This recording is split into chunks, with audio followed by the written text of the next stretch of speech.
I'm Alex from the Combined Military Services Museum. We're having a look at some of the high powers from the Donington collection. We have 4 examples here, 3 assembled, 1 disassembled. We have 2 extra magazines and then a collection of 9mm ammunition, which is the standard ammunition for most high powers.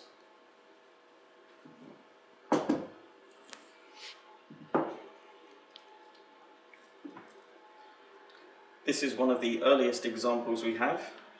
In 1940, when Belgium was invaded by the Germans, the FN factory, which was located in Belgium, took over the FN factory and they put it to work on making high powers.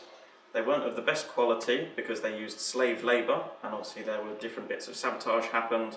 The workers didn't want to be there. This example has a Nazi eagle stamped on the slide to show that this is a Nazi production one.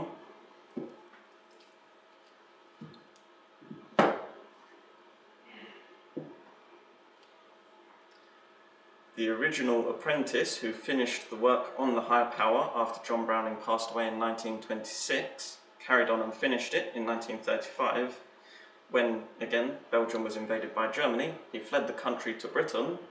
He took some of the designs with him. It was incomplete, but he remembered it, and in 1944 production of them started in Canada, and this is one of the Canadian-made ones by the John Inglis Company. This one specifically is a Mark I Star. It's of a good quality, as the original apprentice could help tool up the factory, and they were made to a high quality. Production started in 1944, so it was very near the end of the war, which is why not many British soldiers ever got the chance to use one of these. It was more of a special operations executive pistol, and yeah, I don't know, it's that one.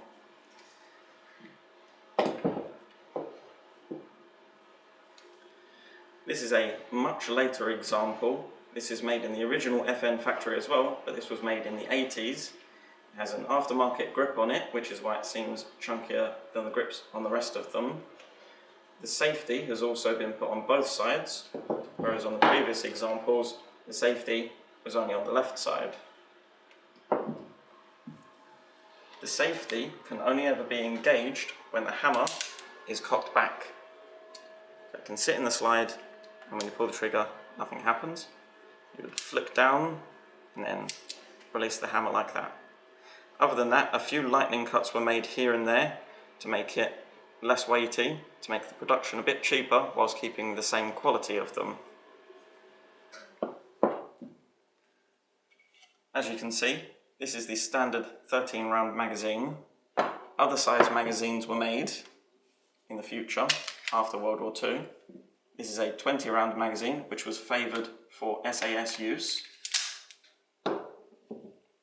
This is a 30-round magazine, which is known to be a bit unreliable and to not be the best thing, because obviously you've got this large thing sticking out the back of the pistol in which you can get it caught on things when handling. The history of the pistol starts after John Browning finishes his famous 1911 pistol. The patent for it was sold to Colt Manufacturing, and so when Browning came to design a new pistol whilst working for FN, he had to work around the patents for it by designing a new working system inside the pistol. Unfortunately, during the designing of it, in 1926, Browning unfortunately passed away. His apprentice at the FN factory in Belgium carried on making the handgun using the designs that he'd previously left over. Fortunate enough for him, in 1928, the patent for the 1911 design expired, so things that were better about the 1911 were then introduced into the pistol. It was finally finished in 1935, just in time for the French military service pistol replacement program, in which they put forward the idea that they wanted a high capacity, powerful pistol, hence high power.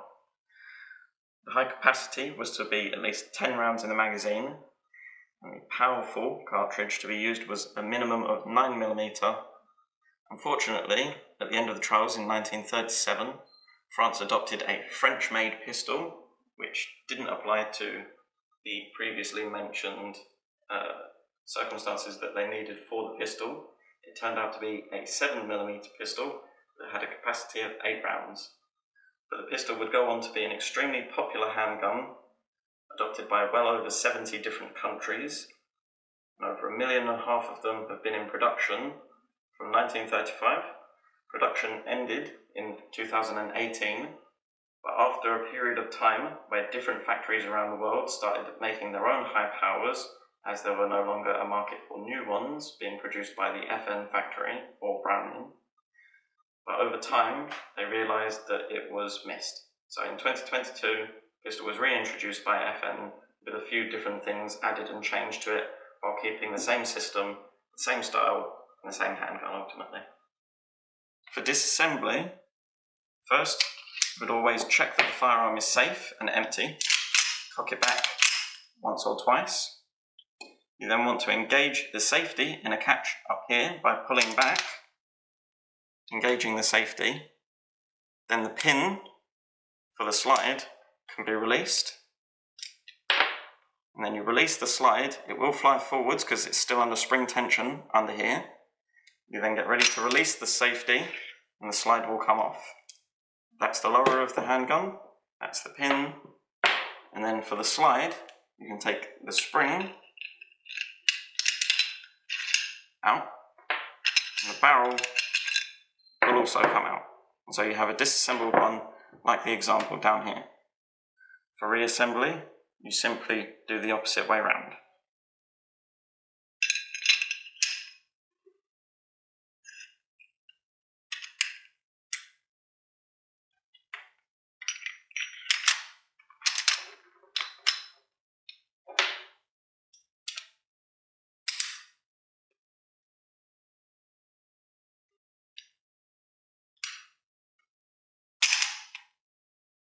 And again, the magazine has to be inserted for the firing pin to be hit by the hammer.